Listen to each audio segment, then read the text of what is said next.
Does he have it? Medeiros is going to get it. They're going to toss it. They haven't got it. He's on the outside line though, going into the fastest corner on the circuit. Surely this can't work. Dominic Ligner has got a sensational run outside line now though for the heavy braking zone. Around the outside goes the Audi R8. Look how much Miller's caught back into play. Exactly, Miller's still start trouble. He's not on second and change. All of a sudden, Miller's back in play. Can Barry do it? Big Barry's going to do it. Big Barry.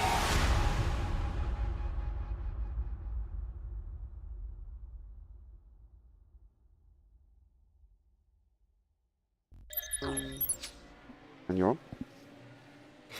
Hello everybody and welcome back to the Radical Race Series for another round of this great championship, Season 2 of 2023. And after this round we'll be at the halfway mark already in this championship. We near the end of our American opening to our season. Just Daytona to come next week, but that's as well as this one. The Virginia International Raceway, with all of the twists and turns and all of its no room for error that you get around this circuit. It's going to be a very, very interesting one in a championship that is just getting more exciting as the weeks go on. My name is Ewan O'Leary. I'm alongside James Parfitt for the evening once again. It's great to be back again, James. It's been a good opening 5 weeks to this one. We're about to hit the halfway mark of this championship, and we're going to see some, a very challenging racetrack, first of all. We are, partly because we've seen a lot of people take a little bit of a diver off the side of the track in practice, of course. It's a very tough circuit. I think that's the thing. You know, they've got nearly, 12 corners to deal with. 17 all in all that are going to be really causing them problems.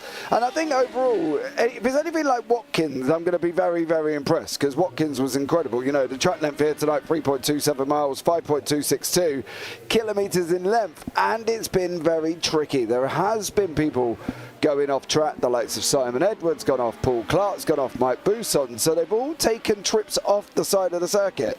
And as we saw there as well, by the looks of it, Seth Brown, nope, he went round there sideways. But, you know, it's going to be definitely a tough one here tonight, mate. I'm looking forward to it, though. I'm absolutely looking forward to it as well. It's been an interesting championship so far, and with the 3 drop rounds that you get in this championship, it does mean that the standings have remained very, very close indeed so far. In this one, we're only counting 2 of these scores, and so Dan Webster is on the top of the standings right now by only 1 point ahead of Paul Crabb. Then it is John McCutcheon who tied with Mike Bousson for 3rd. Simon Edwards is in the 5th position, not far in front of Paul LeMay. That's 5 drivers separated by just 15 points. Luke Maxwell and Paul Clark have a bit of work to do, as does Robert Woodward and Jamie Bird, making up the rest of the top 10. Sergio De La Cruz is in the 11th place ahead of Michael LeMay. Patrick Charlton there in 13th ahead of George Gonzaga. Then it is Phil Glover in 15th, just ahead of Paul Godden, with Wayne Palmer 17th. Darryl Taylor, Phil Jocelyn and Dave Kirkman all make the top 20. David Beasley is in 21st ahead of Seth Brown. Colin Wynn, 23rd, tied with Martina Ward. James Child tied with Andy Hugill in the 25th position with Gary Tall. And Graham Brown rounding out the 28 drivers who have taken to the start in a race here so far this season, and 19 of them going to be taking to the track here tonight as well. As you can see, it's very, very close in practice right now, and we have a debutant for the season on board as well. Ben Underdown has decided to join us for the first time this year, actually. Yeah, I did see from Ben that he put a message out on that he was going to come and join us, so it's great to have him on track, of course. Entering in at round 6 is not always ideal, but I guess from his point of view, you know, it's one that he wants to get involved with. So we'll see him out on track, hopefully having a good race, because I think you got to admit, last week at Watkins was incredible racing throughout the field. It was absolutely awesome last week. It was fantastic. Let's remind you that Simon Edwards won the 2nd race by having, low wings and making sure that nobody could pass him around that circuit. I don't know if that is going to be quite possible around here, because we have that long back straight right the way from Oak Tree all the way up towards the roller coaster at turn 14. That provides a great overtaking opportunity for you. There's one down at turn 1 as well. It's going to be a lot more difficult for someone to get to the front and keep everybody behind, as Edwards was able to do last time. But it's by no means impossible, and it's still going to be an interesting second race when we reverse the grid. Yeah, definitely. I think it's the reverse grid's always interesting anyway in general. We know that, and it's been like that all season long, which we've absolutely loved. But there's just so many people now that could be up front. You know, Maxwell, Paul LeMay, Hutchinson, Edwards, Webster, Buson, and even saw Paul Clark, of course, doing his stoutly defensive duties as well. So it's going to be definitely an exciting one. I am looking forward to it. You know, Clark took second at Barber, of course, in the feature because he was just defending like a trooper. So he's going to be there or thereabouts. So really, any one of them top 7 can win. Absolutely. It's going to be one of those again, and we've seen that all season long. Really, it's not really anything new that we've seen here with the closeness in this one. But all of the races have been close so far, and it's reflected in the championship very much so. But I think the surprising thing for me is that Luke Maxwell is so far down in the standings at the moment, currently 7th. And if we were to compile all the scores together as well, he would still be 17 points away from Paul Crabb, who has scored the most points so far this season. So I think as good as Luke Maxwell has been, his results maybe haven't been quite as good because he has had problems like he did in the feature race at Watkins Glen as well. Yeah, I think it's a tough one for Luke, I think, this year. You know, it was so close last season, and you know, he's got to kind of go again. He's not had the greatest of starts. He's not had a Luke Maxwell start that we've been used to. I don't know if the change of car has got something to do with that or what the situation is, but I don't doubt that he's going to be back and strong. I think he's going to push on and see how he gets on. He was top in practice, so let's see what happens. Absolutely. So let's see what happens with this one here. As you mentioned a little bit earlier, 8 laps in the sprint, 13 in the feature, and qualifying, of course, to come first. 3 laps and 10 minutes, but we often don't need the 10 minutes. We did actually get quite close to needing it all in Watkins Glen, actually, but it's not too difficult to get all 3 laps in. A bit of warming of the tyres going on right now. Interestingly, they have actually got a first sector time, so I wonder if we're surely not going to get times on the board here, but we don't normally, but we also don't normally get first sector times in on the outlaps. So there we are. No. We have here, but I don't know if that's just a thing I've noticed for the first time or quite what's going on. What is interesting, actually, is the fact that the start-finish line is actually a very long way down the pit lane right here. We've still not reached it yet, and now we do there. So, it's right on the exit there. But we won't get times this first time around. It is an outlap, of course, and we'll start to get them in about a minute and a half's time. Yeah, they are going to be coming through thick and fast. I'm not entirely sure why that was decided to display their outlaps, but I'm sure we'll find out. As per normal, we'll give it a couple of seconds. Now, Daryl's been in. He said Ben has just dropped out of the session and won't be racing. So, well, that's an anticlimax, isn't it? Yes. So he may have come, but now he's gone. So there we go. Yes. Oh, dear me. Well, it's the same old story. I don't really know. You can't really say it, have you? He's obviously taken the decision that he doesn't, like Virginia and has gone. So. Well, exactly. I don't know. And also, by the way, Paul Crabb believed not to be here tonight, and we're not quite sure why that is either. No, I've not heard anything back from Paul. Unless I didn't see anything in the background, but there we go. No Paul Crabb either, unfortunately, this evening, so that's a bit of a shame for the man that's sitting in second, of course. I suppose technically it can be a drop week for him, so, at the end of the day, not losing a lot, but see how it all works out. As we know, drop weeks are a wonderful thing, and they know how much I love a good old drop week involved with the mathematics as we come towards the end of the season, so it should be an interesting one anyway. Yeah, I can't say I mind it too much personally, but I do get why you don't like it, and we're going to have a right palaver at the Nordschleife, I can tell you that right now, when we get to the final round. That's going to be a lot of maths. Simon Edwards goes to the top then with the first times on the board, and you'll be glad to know we've got action to talk about. Simon Edwards with the best time so far, ahead of LeMay. Paul Clark slots into third place there. Time's trickling in quite slowly, actually. Luke Maxwell goes into second place there. Who else have we got coming over the line right now? Wayne Palmer goes into 6th right now. Who else here? It looks like we may have had some drivers with issues on the opening lap here, because it really is a very slow train of times coming in rather than the fast-paced stuff we normally get from these qualifying sessions.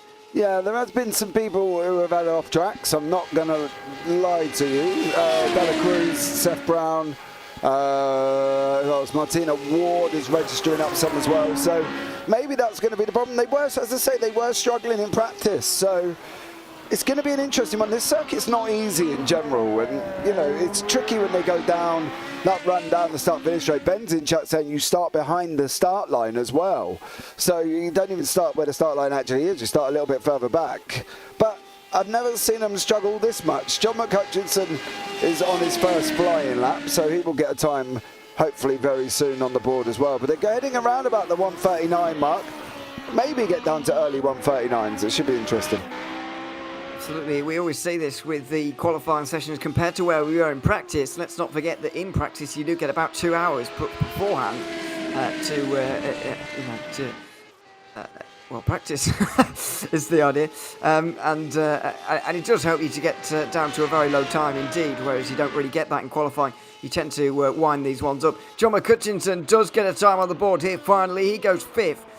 With Paul LeMay into 2nd. Darrell Taylor up to 3rd there briefly, with Paul Clark up to 4th. Maxwell with a bit of work to do as Wayne Palmer finds himself off the road. Maxwell does indeed put a better lap in, and that's pretty much going to be the end of Wayne Palmer's session by the looks of things, with where he's gone off there.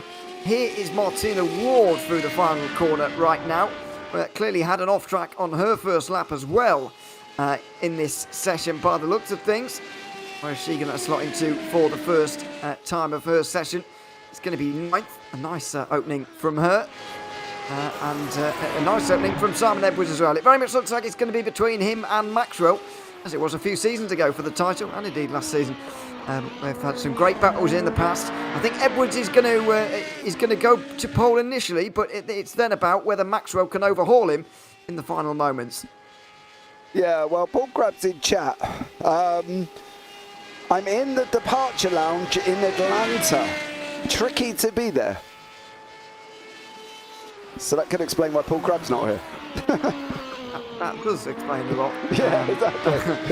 I don't think it's me. He needs one of them little mobile coffee table rigs that you can get from Paul Clark, that you can just basically set up wherever you are. It's an incredible little rig. Folds out as a coffee table, folds in as a coffee table. It's quite incredible, really. Wow.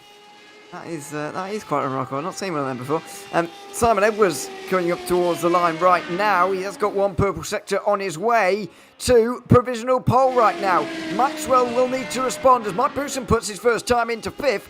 What has Maxwell got here? It's very dire moments of the session for him. The last lap he'll get here to overhaul his rival over the line for Maxwell, and it's not good enough. Just over a 10th slower than Simon Edwards, and Luke Maxwell will not improve enough to get up onto the pole position.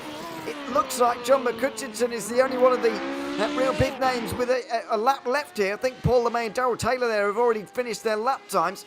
And indeed, there is McCutcheon already going purple in the first sector. It would be a remarkable jump up from him, though, to gain pretty much a second, which is what he'd need for pole here. Yeah, he's got a jump, but he's got quite a lot. He's nearly to say about, 8 tenths. So he's got a purple in sector 1. He's green in sector 3. So maybe there's a possibility, but he's going to have his work cut out as he comes down that run from the oak tree down to the roller coaster. Absolutely. It's going to be an interesting one here. I'm just doubtful as to whether he's going to be able to make up enough time, actually, to do this. Only 7th at the moment. And, to be fair, he only needs about a 10th of a second to jump onto the second row of the grid. So maybe he will just opt for that. But let's see. Into the final corner he's going to go now. And this is the final and latest challenge to Simon Edwards' sure pole position. And it was going to challenge, but McCutcheon just pushing it too far. Off the road he goes. And that will be it. He'll be starting all the way back in 7th place. Ooh, and that has been the problem. That's what we've seen throughout. A couple of people left on track, Seth Brown and Martina Ward. And as I say, it's not the first time we've seen that during these opening sessions, to be fair. This corner is really, really quite horrible, no matter what car you're in, let alone an SR8. So, yeah, I'm not surprised that people are having problems there, to be fair, because this last corner is, well, just, yeah, that's all I can say about it, really. It's terrible. It's not a good corner for any car, let alone that. I drove around here in TCRs, and let's just put it this way, it was not easy. Well, I've got to say here, John McCutcheon actually was expressing his likiness for this track actually, and commented on the fact that actually there is no room for error, and when you do dip a wheel on the grass, you do get pulled off like he just did there. I've got to say that I find this track horrific to try. It's not very nice, and not one that I've not got on with very well in the past. But John McCutcheon seemed to be getting on with it quite well actually in practice. Clearly, his qualifying session at least has not gone to plan, and I mean that's doesn't show anything bad on him, I don't think. It just shows what a difficult circuit this is. Simon Edwards was able to tame it best, though. He's alongside Luke Maxwell on the front row with Paul LeMay and Darrell Taylor with a fantastic qualifying session for fourth. Mike Bootson will be alongside Paul Clark on the third row with John McCutcheon, as we were just saying, seventh. Sergio Dela Cruz with him in eighth. Championship leader Dan Webster all the way down in ninth with George Gonzaga inside the top 10. Seth Brown and Martina Ward are on row 6 with Paul Godden and David Beasley behind. Then it is Wayne Palmer and Phil Jocelyn on row 8. Ben Underdown won't be taking the start, but I believe Phil Glover and Michael LeMay will be, to make up 18 drivers to begin 8 laps of a sprint race around the Virginia International Raceway. There is the pole sitter, Simon Edwards, in a familiar position. He won the second race at Watkins Glen, but in the first race, he was a little bit slow by his standards, I think it's fair to say. He had to do a lot of defending from the front, which he was able to do. Now, is he able to do it from the front after qualifying up here? Well, we've not got very long to wait and find out. Mike Bootson and John McCutcheon just sorting themselves out, getting themselves onto the grid to take to the start of this one. Edwards currently fifth place in the standings, by the way, only 11 points off Dan Webster, who finds himself down in 9th place right now. And in the sprint race, you don't lose quite as many points for that, but you do still lose some. And Webster will be trying to alleviate that as much as possible as we go forward with this race. The lights are on and they are out here at VIR, and it's a fantastic start for once by Luke Maxwell on the outside line in towards turn 1. Dan Webster's gone nowhere in the midfield, but it's side by side for the lead. Edwards holds the inside and he'll hold the lead as well as Sergio Dela Cruz goes very, very wide. John McCutcheon's made a good start. He's up to 6th. But it's a dream start for the 5-time champion. Simon Edwards leads out of the first sector. Yeah, Webster, Martina Ward, David Beasley and Michael LeMay have all been involved in their own little incidents towards the back there as well. And Michael LeMay, Phil Glover, David Beasley, Martina Ward are down the back end of the field. There is the recovery of Dan Webster. He got caught up in some incidents as well, but he's managing to hold on currently at the moment. But that is back up with your front three as they are at the moment. One of the other things we've got is Paul Godden tucked up right behind Seth Brown as they come around and through turn 11 and 12 for the first time. It's a big train from first down to 11th right now, with Dan Webster removed from it and quite a few others as well. Phil Glover is right at the top of the back of the field right now, and Phil Jocelyn's gone off down at, I think, possibly South Bend at turn 10. Oh dear, it was after that actually, sorry. It was down at turn 11, just after South Bend. He goes back to the pit lane and break. Already the end of his first race. Maxwell really under pressure here from Paul LeMay in the top 3.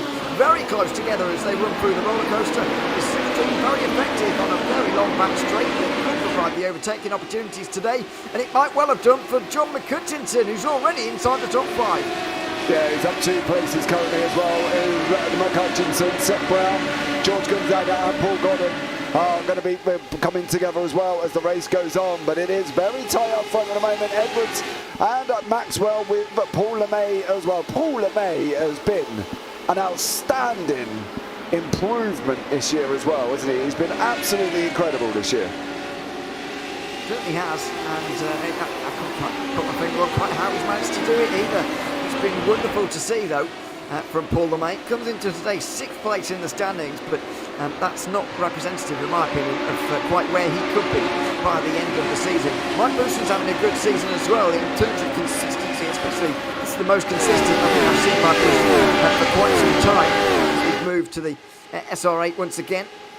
Into the S's section we go. Not too much of a lift through here, really. South Bend, where you really do have the challenge, the high-speed challenge that it is in these cars, and it's quite a conundrum what setup they might have gone for, because you've got the high-speed corners that you'll need the downforce for, but the straights as well, as Edwards is off! Edwards off down at turn 12, down at Oak Tree. The race leader with a mistake, and he's surely been in the wall as well. You can see it on the left-hand side as we look at it here. Simon Edwards has been off from the lead. He's been in the wall as well, and it was an unforced error for him as well, a rare mistake. Let's have another look. Let's see what happened. He's just run it too hard into 11. He's caught the grass. He's got it into the wall at turn 12, and that's exactly why we say there's no room for error around here.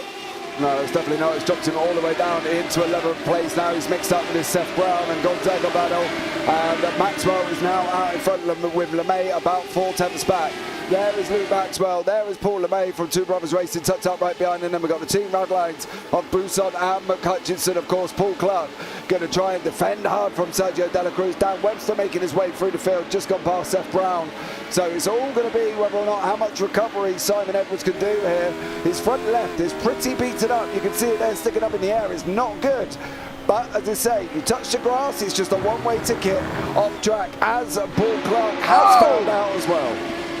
Big contact here. Paul Clark is involved, Gonzaga as well. And I'm sure there was somebody else, Seth Brown, I think maybe was caught up in that. He still seems all right, actually. So maybe it was just those two. With a big incident just out of NASCAR Bend there and towards turn 4 at left hook. And there was certainly some contact going on there. Not entirely sure how that all started, but Paul Clark has certainly lost out as a result. Here is another look. So Clark is just up in front of Sergio De La Cruz here. Clark goes wide into the grass. He comes back on. He's not quite in control. And Gonzaga left with almost nowhere to go, and somehow everybody else avoided. Yeah, that could have been very dangerous for Dan Webster as well, that, to be fair, because Webster was going to be involved in that one if Paul Clark hadn't stopped it. I think the problem with that is once you're on the grass, that momentum just carried you back across track.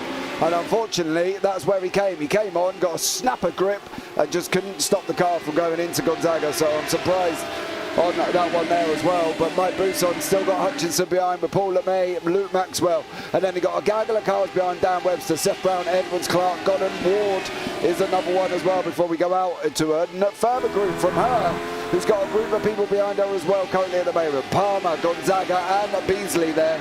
But it is all about what's going to be happening in here with Luke Maxwell, Mike Buson and John McHutchinson. It's absolutely going to be all about these four in this one. Maxwell, LeMay, Buson and McHutchinson. 1, 2, 3, 4. Darrell Taylor still inside the top 5 right now. And considering where he's been so far this season and what he's been able to achieve, this is a fantastic performance so far.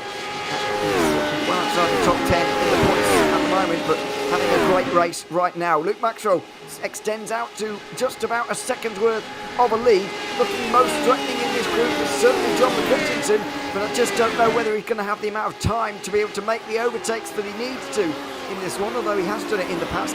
He's shown many times in the past that he is very, very strong when starting from the back. Yeah, he has as well, and obviously let's not forget he's up 3 places. He started down in 7th and is now tracking Mike Buson down that very long run from the Oak Tree down into the roller coaster. So let's see how he gets on. The gap's going to be closing down. It's down to about 2 tenths at the moment. Is it going to drop down a little bit more, 2.5 tenths before they get into this tricky section? Left, long right, then a left, straight left, and then a right round the final corner. And it is a horrible section of track. It really is. I was not a lover of this in the TCR any more than I'm a lover of it looking at it in the SR8. Absolutely, it's not particularly nice. No. If we're absolutely honest, but there we are. We have to deal with these things from time to time. John McHutchinson has been enjoying it all week, as I mentioned a little bit earlier on, and he's right behind Buson at the moment, but no overtake available to be made. And I wonder whether we're seeing the other side of VAR right now, in that it might be quite difficult to overtake at times around this circuit with the amount of twists and turns that you have. It just makes life a little bit more difficult in terms of actually making an overtake, as McHutchinson seems to be finding right now. Yeah, there just doesn't seem to be room for him to be able to close up. I tell you what though, Phil Glover is tucked up right behind Michael LeMay at the moment, and Michael LeMay, of course, brother of Paul, they're very close on track as they're heading round. There's somebody off now, number 14, that's George Gonzaga. I think he's tucked off. There he is as well. Rotten evening so far from Gonzaga. He just cannot keep that car on the black stuff at the moment, but Mike Buisson is trying to keep John McHutchison behind him, and it's going to be a very, very tough situation here for Buisson to try and keep John McHutchison behind him. I think Gonzaga might have a bit damaged, by the way, but holding him back a little bit at the moment. 17th place in the order right now. There's the view back from Mike Buisson, and once again John McHutchison not really able to get very much closer to him, but Paul LeMay is getting quite close to Luke Maxwell down these straights, I've got to say, and towards turn 14 he's getting quite close. When he's in the slipstream, when he's on the straights, he does seem quite strong, and that is going to mean that when he tries to make an overtake, it might well be possible, as it isn't for the rest. He might just have a look in here. So let's see. He looks down the inside, fastest lap of the race so far. Maybe as we enter the final third of this one, maybe it's not quite over just yet. Yeah, I think it'll be, do you know what, if Paul can get past Maxwell, I think it'll be well deserved. You know, he's been incredibly strong, and I think from his point of view, he will look, obviously apart from Sebring, where kind of the front two didn't get off the line, of course, and, you know, went further back and then involved in an incident in one. But, you know, from his point of view, he'd be well deserved, I think. I don't think anybody would be disappointed if Paul LeMay took this victory. Absolutely not. I wouldn't imagine so, because he's been driving very well so far this season. And I believe he... oh no, so it was 2 second places at Road America, wasn't it? I'm trying to think whether he's won the race this season so far. But I can't remember off the top of my head, to be honest. I couldn't remember when we were doing one race and now we've got double. Goodness, can't remember at all. So this could be a great opportunity for Paul LeMay. But it is for Luke Maxwell as well. Neither of these guys particularly standing great in the standings at the moment. Luke Maxwell has had the pace on numerous occasions, should I say, but not quite the look and the race going his way and all of those other kind of things you need to win races. None of those things quite in his favour so far this season. So 2 laps to go at the line, and he could be earning some much needed points here. Yeah, I don't actually believe that Paul LeMay has won at all this season. I don't think he's been lucky enough to get a victory, but never say never. But then again, Darrell Taylor has just done the fastest lap of the race, which is unbelievable for Darrell. He's driving out his skin here this week, sitting in 5th place. McHutchison has still got Buisson in front of him. There's another battle down here with Seth Brown and Simon Edwards. Darrell Taylor, Paul Crabb basically turned around and said, that's not going to help Simon's low drag strategy, which we know he runs notoriously no wing. And then Paul LeMay is having a great season so far. He definitely is. But that from Simon Edwards is, damage he really doesn't want, unfortunately. But self-inflicted, and unfortunately for that, can't do a lot about it. He will be on the 2nd row in the reverse. Paul Clark is currently your pole man. So that's an interesting one. Yeah, I think in terms of damage limitation, not quite literally, of course, for Simon Edwards, but in terms of points, then it certainly is just about staying inside the top 10 here, as Darrell Taylor's found himself off the road, I think Darrell Taylor's off down here, he is. Oh, he was having such a good run, and he's nosed it into the wall at Oak Tree. It's he's had a bit of trauma getting out of the wall there as well, actually, and he'll go down the top 10, or outside of it, indeed. Oh, Martina Ward goes off in sympathy. Oh dear, quite a way off the road as well. We do get some wide open expanses around here, but there we are. Such a shame for Darrell Taylor. We were just saying, you know, fastest up of the race so far, and he was running so well, but unfortunately he has dropped down outside the top 10. And well, that's it now for him. Really unfortunate as well, because he was having a great run. Yeah, final lap of the race. McHutchison did clear Buisson. So McHutchison is in 3rd place. Dan Webster is behind Sergio De La Cruz at the moment on the final lap of the race as well. I'll be surprised if Dan stays there. I wouldn't be surprised if he tried to have a go at De La Cruz. So we'll keep an eye on this one. But it is Maxwell out in front by about a second. Paul LeMay there 1.3 seconds ahead of John McHutchison, who's got half a second to Mike Buisson. Webster and De La Cruz are next on the list in 5th and 6th.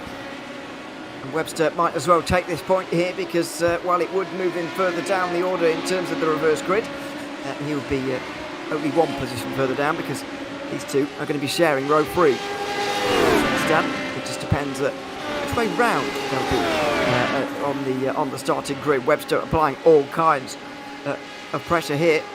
Was Webster not suffering from any damage, by the way, but just a poor qualifying and a poor start as well. That is setting back here, but he's not actually got any damage, which is holding him back, which has held back some of the other championship contenders who are further down the order, like Simon Edwards right now, and Paul Clark as well, who's minding traffic a little bit at the moment. Good exit out of Oak Tree, though, from Dan Webster, and there might well be chance to gain one more point out of this as they go up towards roller coaster and turn 14 for the final time in this 8-lap sprint race. It's not an easy opportunity by any means, and Sergio De La Cruz not making it any easier either. He goes a little bit wide, and Webster will have to do it on the run to the line if he does at all. Luke Maxwell, though, is going to take another win here in the Radical Race Series. This time it's sprint race victory at VIR. LeMay just comes home second. John McCutcheon does get on the podium in the end, ahead of Mike Boulson by a couple of attempts, and it's very close over the line. Sergio De La Cruz holds on by mere hundredths there, ahead of Dan Webster and Simon Edwards, who finished his 7th as well. That was a very, very close finish for 5th. Yeah, it was. They went over the line, literally barely 1,000th of a second apart from each other at the moment. Darrell Taylor's going to rue the moment he went and hit the wall, unfortunately for him.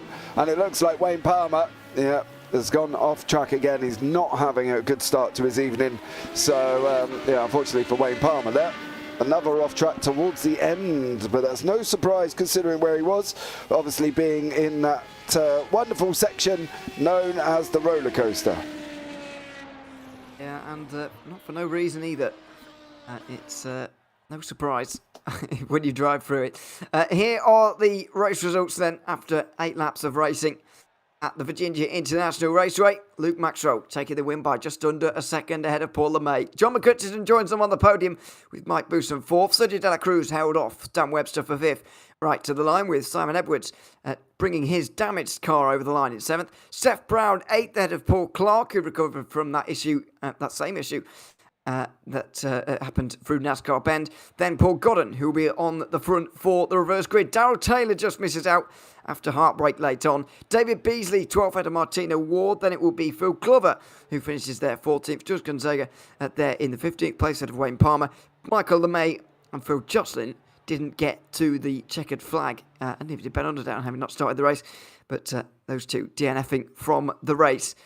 Well, an interesting first 8 laps. Now 13 laps coming up, and I just wonder, having seen that, how easy it's going to be for some of these drivers to make their way through the order, because it wasn't that easy in the sprint race by any means. No, it definitely wasn't, and it's going to be one for people to really try and get to grips with. This circuit, as I say, is not one that's loved. It's one that's discussed, but that's about it. And it's not something generally you see on people's calendars. I would say, when we looked at getting together another league for the JPB on a Wednesday, VIR was not even on the discussion for that. But then again, I wouldn't want to see GT4s racing around here. So, all in all, I think some of these drivers are going to come off here thinking, they wish they hadn't had this track. I'm not going to lie. I'm not surprised. I would have been one of them if I was racing in here. But there we are. It's just a bit too difficult, to be honest. And the wide open expanses as well, by the way. The walls on occasion are quite close to you, particularly down here as you get to NASCAR Bend, for example. We've seen Oak Tree, Simon Edwards and Darrell Taylor finding the wall in the same race. But then you've got corners like the final turn where you can end up miles away from the racetrack before you can get back on it. So it's one of those circuits, really. Paul Godden, though, is going to be tackling it first here in the feature race. He'll be alongside Paul Clark in the reverse grid. Seth Brown and Simon Edwards, one to watch there from 4th place. Dan Webster will be one to watch from the top 5 as well as Sergio De La Cruz. Then it'll be Mike Boulson and John McCutcheon on the 4th row. Paul LeMay and Luke Maxwell 1 and 2 in the first race, 5th row of this one. Darrell Taylor and David Beasley sharing row 6 at Martina Ward. Then it's Phil Glover in P14. George Gonzaga is 15th with Wayne Palmer 16th. Michael LeMay will hope to get to the end of this one, and so will Phil Jocelyn from the back row of the grid. Yeah, and of course... Go on. Paul Godden there from Sim Stickers, one of the primary sponsors for this evening's race. You can check them out. Links are down in the description below. Absolutely, and he'll be having to do them proud here with the start of this one. It's the feature race from VAR. Paul Godden and Paul Clark on the front row. But a great start from Simon Edwards, as he so often does. Oh dear, off the rope for McCutcheon already. It's free wide for first as Simon Edwards goes from fourth to first in the opening corner of this race. A fantastic start from the five-time champion, and he'll lead through sector one for the second race in a row. Martina Ward has also got off, and Luke Maxwell with second race trouble. Once again, he's down to 17th. McCutcheon's down to 18th. There's been no shortage of drama through this first corner. Yeah, I don't actually know if Hutch made it off the start, to be honest. I've got a funny feeling he may have spun up on the start there. We'll have a look back at that in a minute. But Ward, Beasley, Parfitt and Maxwell all involved on that one. Goodness me, that was quite a start, and not in a good way for some. That's Michael LeMay, I think, who's back in the pit lane at the moment as well, which is a shame to see. He may not return here. Sergio De La Cruz has pretty much stayed where he was. Dan Webster's gone backwards for the second race in a row as well as they go through Oak Tree. Paul LeMay has made a good start here, there's no doubt about that. He's up inside the top five, but nobody has done quite as well as Simon Edwards has in this opening moment. Once again, he's leading the second race as he did 1 week ago. Yeah, he definitely is. He got the jump at the start, took that second lead, and he was gone. Paul LeMay battling away with Sergio De La Cruz here as well.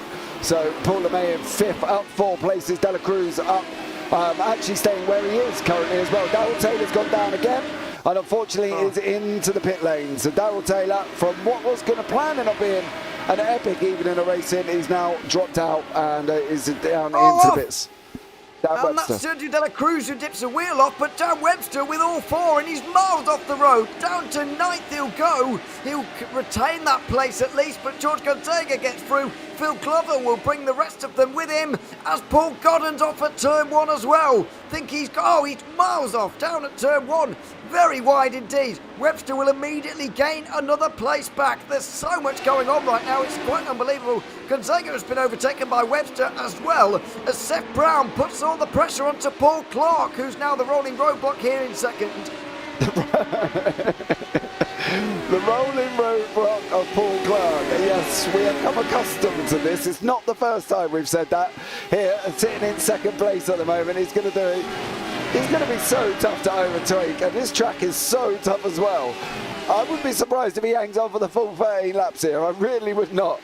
Paul Clark there as well, but yeah, it's been a bit of a tough one for some. Let's have a look at the start at the beginning and see if we can catch quickly what happened here. We pick apart any of this mess because it was exactly that. McCutcheon's going to get slammed there by someone. Maxwell. That was Maxwell. It was Maxwell who got into the back of him, and McCutcheon's going to be pretty furious about that, I've got to say, because there was no need really. And there's Martina Ward and Luke Maxwell making contact. It was just one of those cases of 3 wide in towards turn 1, and there's not really enough space around there for that. No, there's definitely not there currently at the moment, but Seth Brown is under pressure from Mike Bousson. Not only is he trying to go forward, he's also trying to look behind him as well. Paul LeMay has cleared him, so Paul is now trying to get hold of Paul Clark, and as per normal, we know how tough that is. We certainly do. Luke Bousson is certainly the closest to making a move down here towards turn number 1.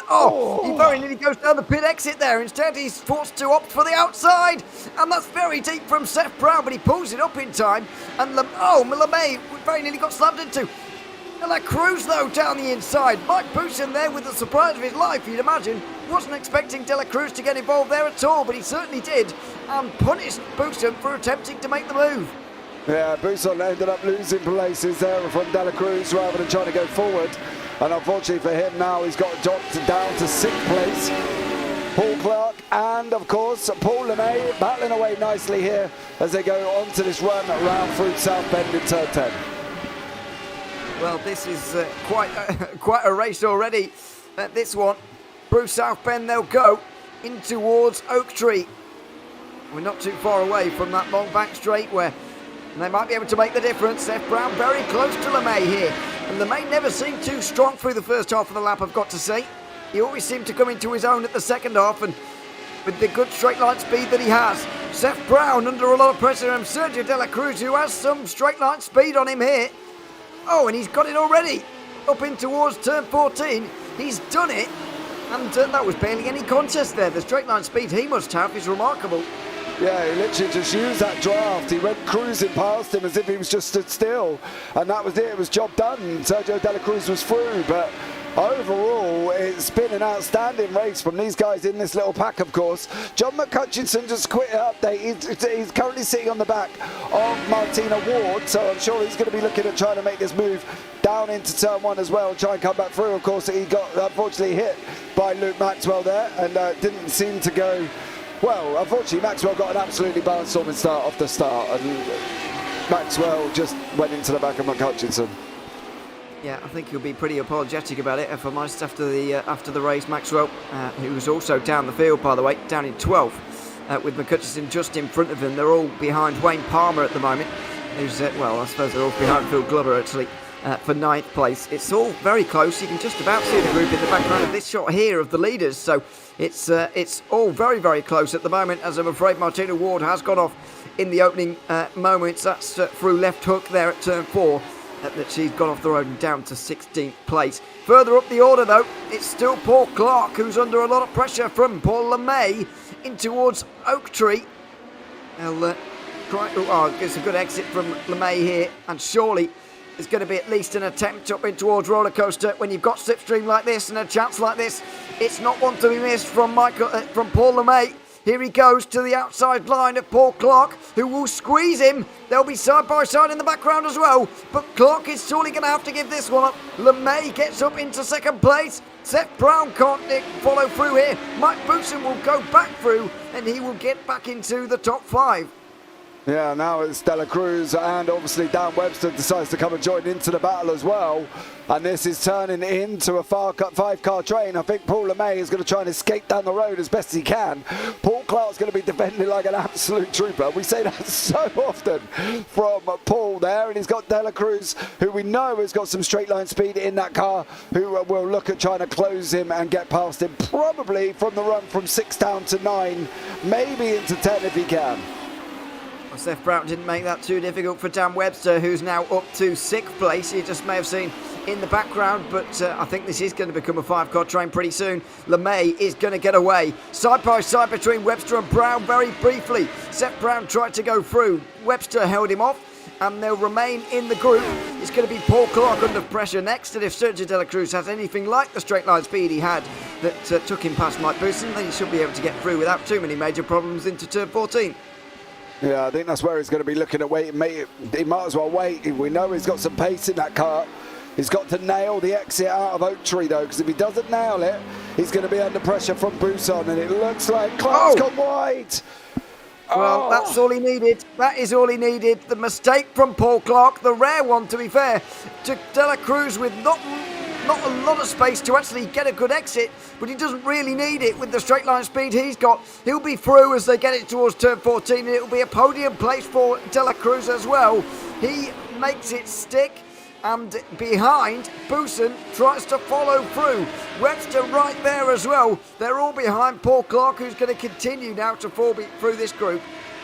Yeah, he's going to try and get back up. He's got to try and keep in the draft of De La Cruz. LeMay's cleared off down the road. He got past Clark and he was gone. De La Cruz looks like he's got some pace, mind you, so it's going to be what Busan can do. Further back, Palmer and McCutcheon. McCutcheon's on the grass again for John McCutcheon. He does all that hard work, and then unfortunately it all goes in one foul swoop.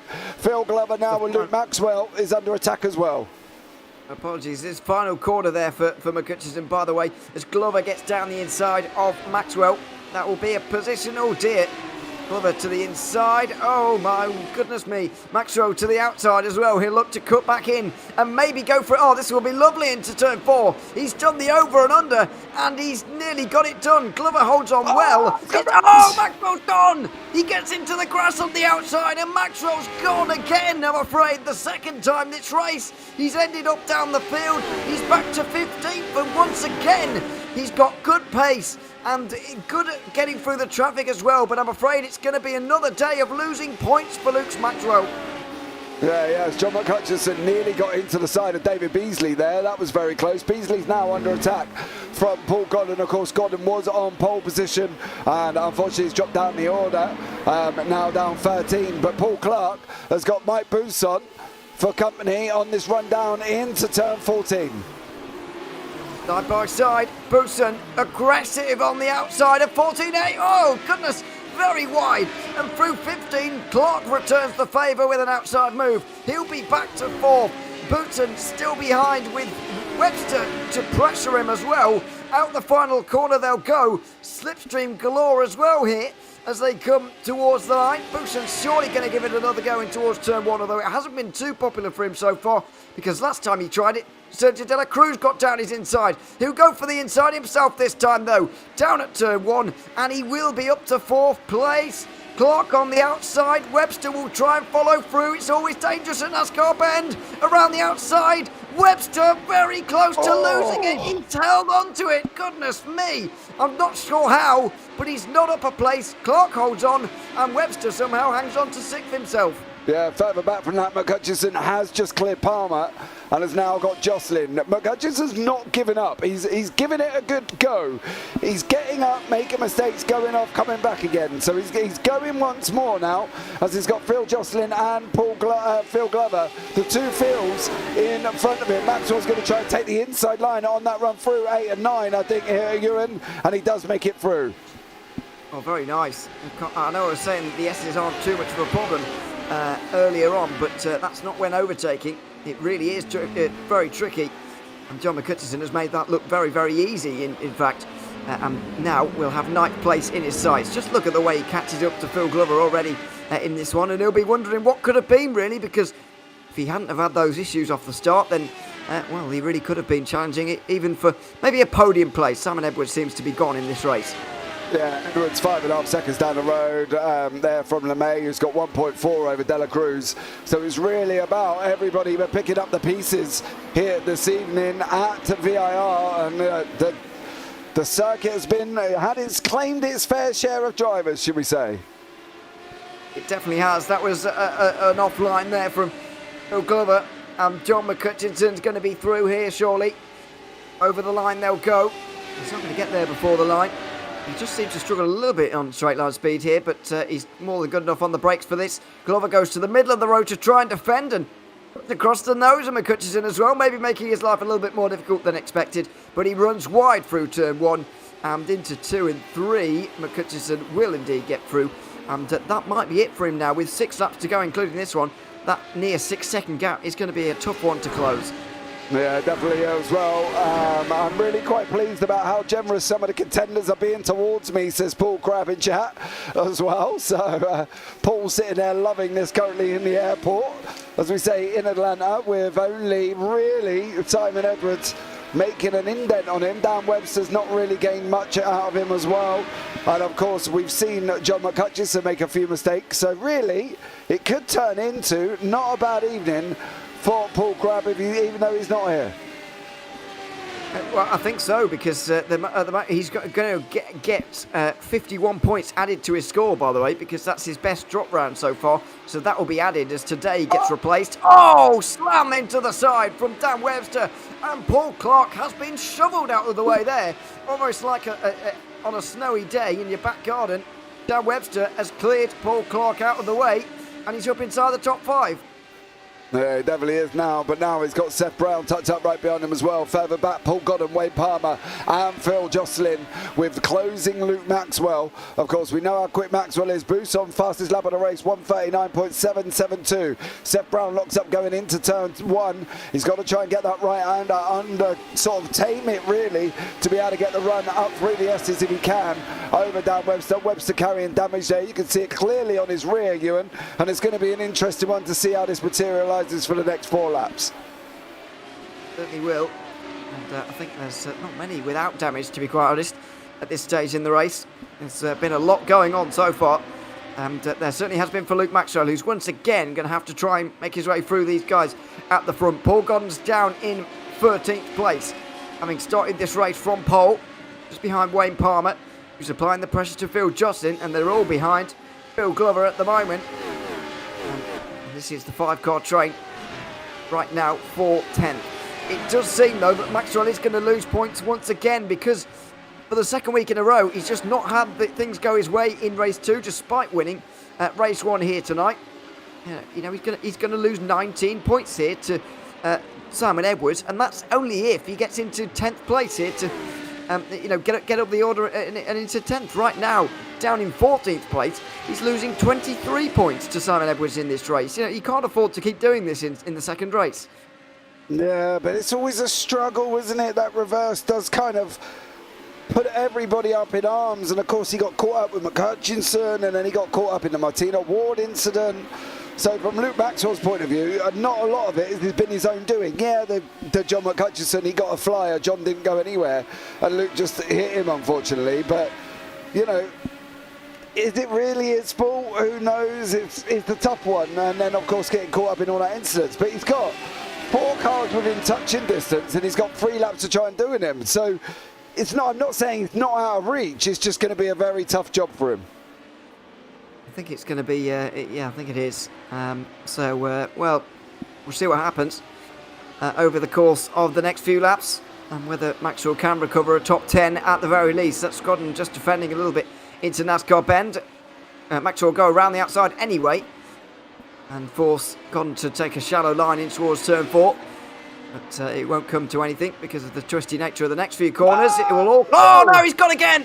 Luke Maxwell gone again, and that will be 14th place, pretty much confirmed for him now. Oh no, he's gone back to the pit lane. It won't even be that. He won't even finish today. That is such a shame for Luke Maxwell, who was just having a terrible time here in the feature race. Yeah, he called it a day.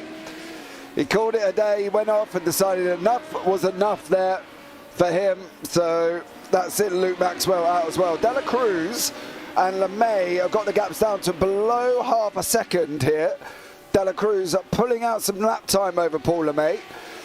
He must have done a very good job, mind you, because he was literally quite far back at one point, but he's pulled 8 tenths out over 3 out of the last 5 laps. So Dela Cruz is not hanging around here, and this could come to a battle on the last 2 laps of the race. It certainly could. The fastest lap of the race so far from Mike Bousson as well. So just as we thought these fights up here inside the top 5 were over, maybe we've seen that they're not quite. We've got some time, got enough time remaining here, and Paul LeMay certainly has enough gap to lose as well, or got enough positions to lose, I should say, with those behind him right now. It's going to be an interesting fight here. Dan Webster more than 3 seconds back, probably won't get involved, but you never know. And I certainly don't think anybody's going to touch Simon Edwards here, whose lead is now nearly 6 seconds. Yeah, I think he's got a god, to be fair. I think from Edwards' point of view, he's wrapped up there as well. A bit brutal from Dan, says Crab in YouTube. It definitely was. There, he knew he had to force the issue, didn't he, with Paul Clark? And unfortunately, probably the contact, I'm not entirely sure, may have been needed. But there we go. But Wayne Palmer has now got onto the back of Phil Jocelyn. He's got his teammate Paul Godden behind him. They've got Phil Glover in front of him. It's the battle of the fields down in 10th and 11th place at the moment. It certainly is. There's a lot of Phils and Pauls around in this series, I've got to say. Could have a championship just with them, to be fair. Yeah, it wasn't as good as the John O'Johns and the John Johns, wasn't it? In the SRL we had. Yeah, that was a right nightmare. I do get these things occasionally in any broadcast, to be fair. Over the line again for the penultimate lap now for Paul LeMay, who's still hanging on here with Dela Cruz and Bousson just behind. Oh, Bousson goes a little bit toasty into turn 1. But the gap has been coming down lap after lap, and it's come down again. He's got another lap to hang on to try and wrap this second place up. And then running wide there is not going to help him, but you think he might have just got away with that one, to be fair. So from Paul LeMay's point of view, he is under a whole heap of pressure from Sergio Dela Cruz. Absolutely is, and it's only getting worse as this race is getting older here. Penultimate lap we're on right now.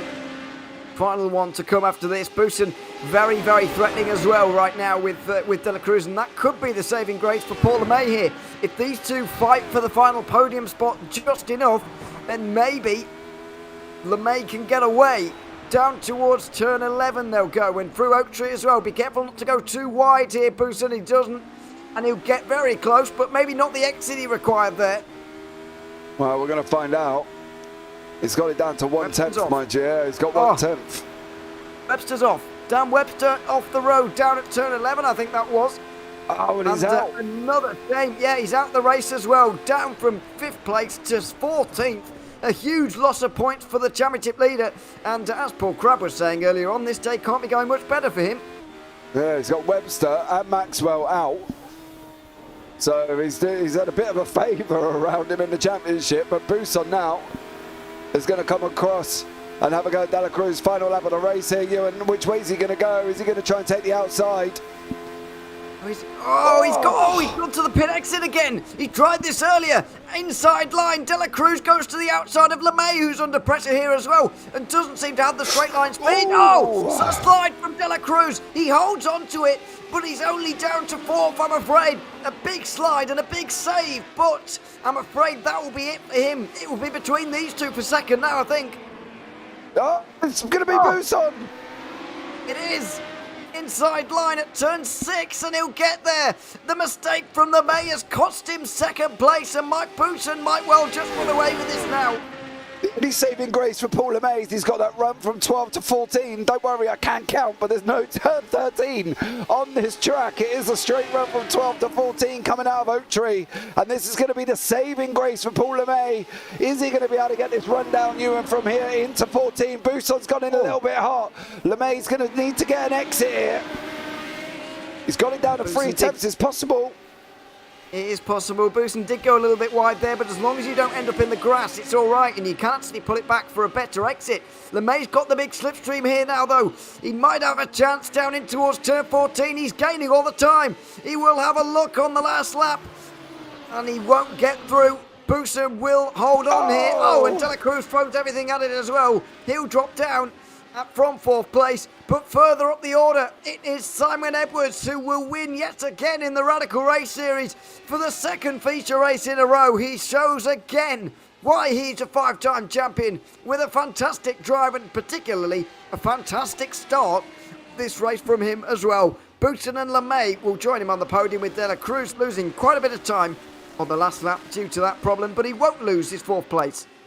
Yeah, then we've got the 2 sim stickers boys of Wayne Palmer, Paul Goddard. They're coming round as well, the final lap now, final corner, sorry, as they're going to be on this straight run down. How's this going to work out as they're going for it down to the line? Palmer gets it.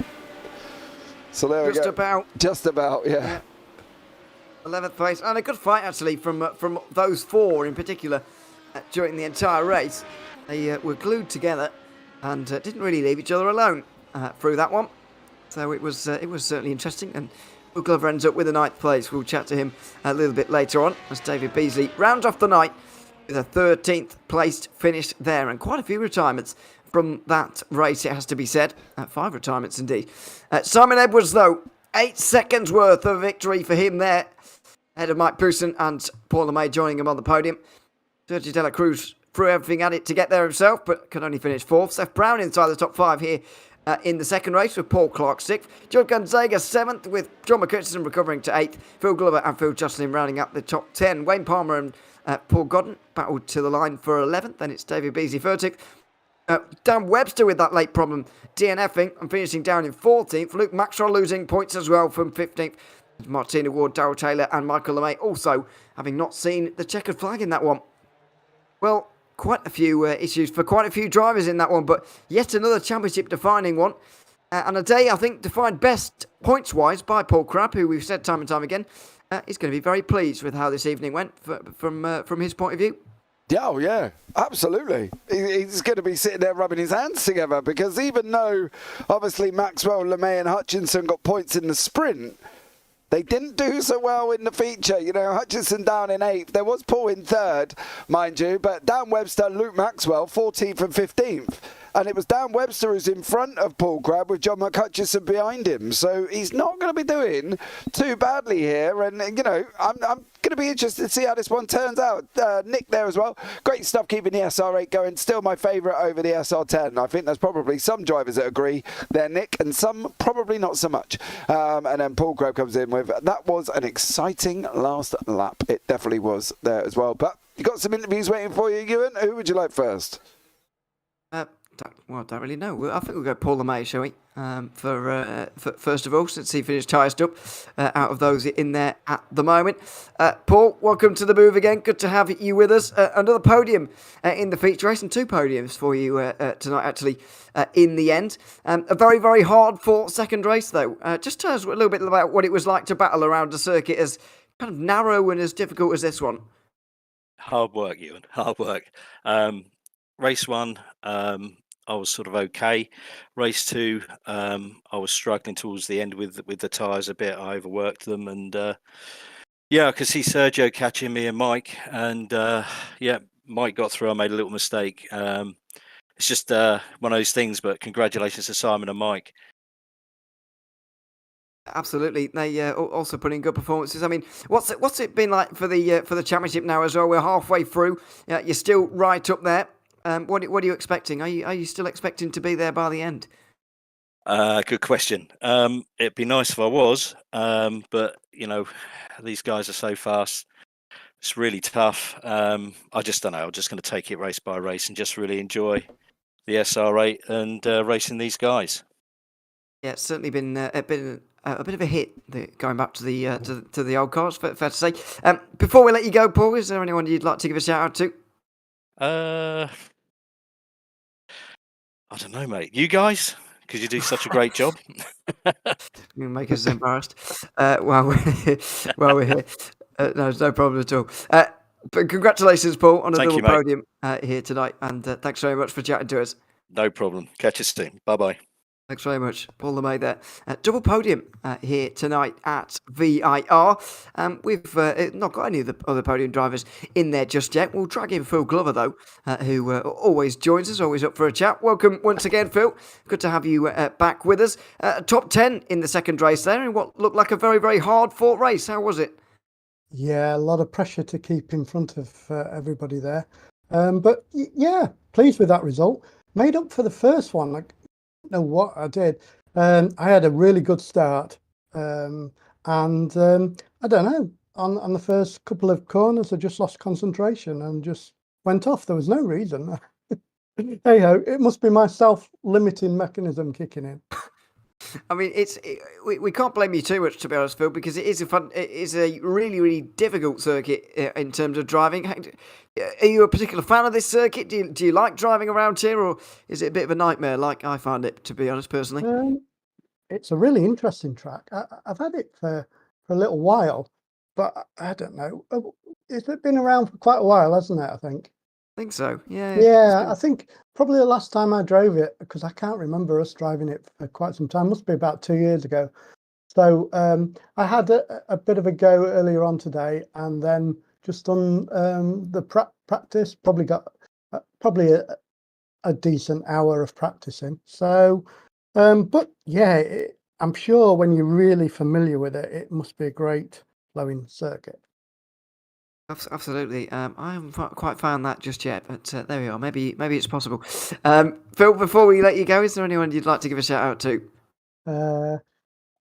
All the people in the league, and also to Martina, who was out in her Mazda this week, I think, or it might have been last week. Anyway, Still relevant enough. We'll take it anyway. Phil, congratulations on a nice evening for yourself, and thanks very much for chatting to us again. Yeah, no problem. Look forward to watching the replay.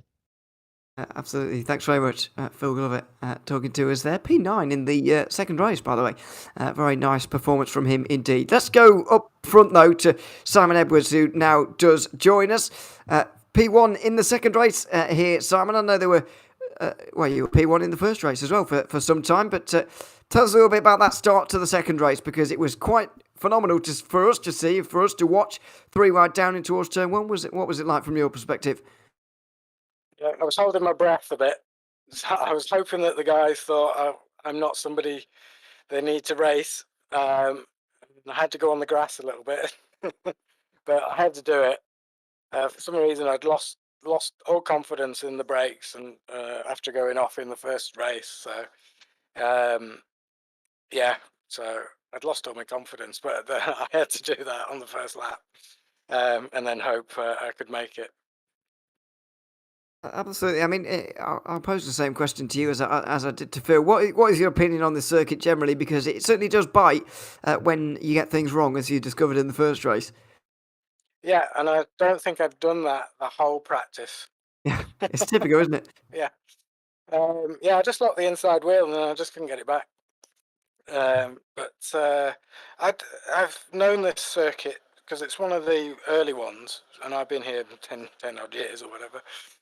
So Skip Barber's, even the Solstice around here.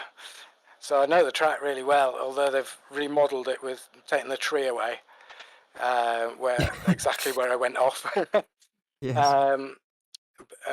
Which I preferred the older circuit actually, because you could use the inside curb near that tree as a sort of guide. This one's a little bit trickier to find the apex.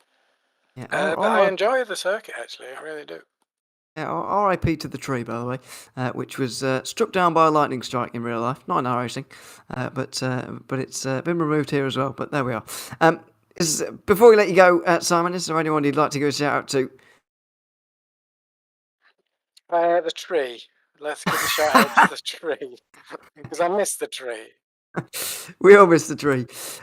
It's sadly no longer there. I actually thought they knocked it down initially, but no. Unfortunately, nothing we can do about that, unfortunately. Simon, congratulations on the win here in the second race, and thanks very much for chatting to us again. Thank you. Thanks very much. Simon Edwards talking to us there and explaining condolences for the tree, which we all reflect. There we are. Mike Booson now joins us as well, podium in the second race. Mike, welcome to the booth as well. Good to have you here. Dear me, can't speak. A successful evening for you overall, I was going to say. And great battling as well, I've got to say. We thoroughly enjoyed it in the second race. How was it trying to find your way through various cars and get on the podium? Yeah, evening, chaps. Really enjoyed it. I thought to myself at the early part, I thought my race is going to be hard. And to be fair, it was a little bit because obviously Dan got a slow start, got boxed in, so I got stuck behind the Paul Clark train for a bit. Seth was fighting his little heart out and sort of put me on the back foot with La Cruz. And then I started to reel them in on the last few laps. I saw they were starting to get a little bit twitchy, and I thought to myself, I'll start sort of trying to quali lap this. Pulled up to him, thought white flags come out. I'm not going to get a chance here, but I just stuck my nose where I could and paid off in the end. It was a great last lap to watch between the three of you, I've got to say. In terms of a little bit earlier on in that race, it was obviously all a bit tricky. But I want to talk a little bit about the season as a whole for you, because I know you weren't able to attend the first round, but since then you've been remarkably consistent, I've got to say. All of your point scores have been within 9 points of one another for the last 4 rounds. I think this round will also come into that category as well. What is it about this car that's helped you be so much more consistent this season compared to some previous? I think when we were last in the SRA, I wasn't on the pace of the top 4, but with going from the SR10, going back to it, I think it's just progression for me. The car suits me a bit better, so I'm just naturally a bit faster in it. And to be fair, I'm doing virtually no practice in a week. It's sort of just before the races, so I'm really happy with what I'm getting out of the car based on the lack of time I'm putting into it, to be fair. So I'm happy. Absolutely, and why not as well? Before we let you go, is there anyone you'd like to give a shout out to here, Mike? I'll give a shout out to John. I was really struggling. He helped me out with a setup, and between what I had before and he had, I sort of merged the two and come up with what seemed to be a pretty good package in the end. Yeah, I really liked this circuit as well, just John. Shame that couldn't quite convert in the second race in particular there for him, but there we are. So these things happen like that sometimes. Mike, congratulations on a nice evening for yourself, though, and thanks very much for chatting to us. Thank you very much. Catch you soon. Thanks very much, Mike Booston, chatting to us there. And finally, we've got Paul Godden, who will also join us now. Paul, welcome to the Boom as well. Good to have you here with us. You were in quite a big fight there. We've already spoken to Phil Glover, who was at the front of the train. You were very much embedded within it for most of that. How was it battling around this circuit? Yeah, it was a really good race. That second race started on pole. Didn't really have the pace to be on pole, but that's what a reverse grid's about. And I thought I'd just, got a nice start. And I was expecting Paul Clark to be behind me at the start. And next thing I know, Simon's coming up the inside at a great rate of knots. And I laid just enough room for him to get through. I need to watch it back. I think I might be giving him a little tap around the first corner. And then coming into the first corner on the second lap, I just ran out of brakes. And I think running the heavier fuel and not silly, I didn't run any practice with a real heavy fuel on it. And my braking points were slightly out. Ran off, ended up at the back and thought, do I give up? Do I carry on? And then I thought, I'll just carry on following John around, see if I can learn a bit from different lines and stuff. And then I found myself in a great battle with both the Phils and Wayne Palmer for, I think, 10th or 12th place, I think it was in the end. But it was really enjoyable. But every time you caught them, you just could not get past. It was a bit frustrating, but overall, it was a great race. Yeah, this circuit is like that from time to time. I mean, what's it like trying to drive around in one of these cars in particular, but any of the cars as well? Because I've got to say, from a personal point of view, I always found it very unnerving, the fact that when you tip one wheel off the grass, all of a sudden you either find yourself 3 miles from the circuit or in a wall. And I know you found that at Turn 1 in particular, finding yourself off the road, and it takes forever to get back on. So how is that kind of getting past that very unnerving feeling of knowing that if you make one mistake here, it's going to cost you an awful lot of time and more time than it would do at other circuits? Yeah, it's I view it as a bit of a road circuit in a way, because on a road circuit you've got no room for error. So when I was doing my practice this week, I was thinking, right, normally if you hit a bit of grass, you can get away with it. But here, like you said, you're either miles off and then game up, or some of the barriers are really, really close. So I viewed it as, more of a road circuit. Kept it a little bit. I wasn't on my optimum pace during the race and just backed off a little bit just to keep it clean. And unfortunately, it was just a shame I ran out of brakes into Turn 1, because the plan was to just sit there behind Simon, let the quicker guys go through that I know I can't keep up with, and then settle for like 5th or 6th place and have a good evening. But unfortunately, that never worked. But it's a really unusual track. It's a great fun track, very fast. A lot of the corners, when you're behind the other car, you can't see the apexes either. So it's a lot of blind turn-ins and stuff. But overall, it's a great fun track to race on. Well, there we are. Paul, congratulations on a nice evening for yourself. I know maybe it didn't go as planned, as you said there, but either way, congratulations, and thanks very much for chatting to us. Yeah, no problem. Thanks very much. Thanks very much, Paul Godden, chatting to us there, as you can see on screen as well. Nice performance from him this evening, nevertheless. Another great round of the Radical Race Series, though, here, James. We've reached the halfway mark of this season now, and we're going to move away from America a little bit during the second half of the season. You may be glad to know, or maybe not. We'll be heading to the Daytona International Speedway next week, and we're going to have a bit of a discussion within the week whether we want a standing start on the banking or whether we're going to do a rolling start. I'm not sure. We've already done one rolling start this season, let's not forget, back at Zandvoort. That was by accident. I wonder whether we're going to do one on purpose next week. I don't know.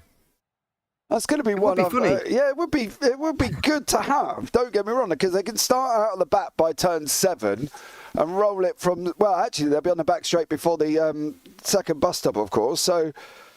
Yeah, that could be an interesting one. I'm going to have to get Darryl Taylor on that and see what he's going to come up with, because as you say, last time by mistake he set it up as a rolling start, or iRacing changed it, whatever, however it was. But that is the last visit to America, though. We do go on to Suzuka, Spa, Mount Panorama, Imola, and then finish off at the Nordschleife. So, yeah, it's going to be an interesting one. Tonight was a cracker, as well as it always is here for the Radical Race Series. And, yeah, it should be a good one going forward, I think. Absolutely. Make sure you join us in 1 week's time, but make sure you stick around on the JPB YouTube channel because there's plenty more racing coming up, as we've said many times in the past. But for now, we will sign off. I've been Ewan O'Leary alongside James Parfitt here for the evening. And until we see you once again next week at the Daytona International Speedway, it's goodbye for now.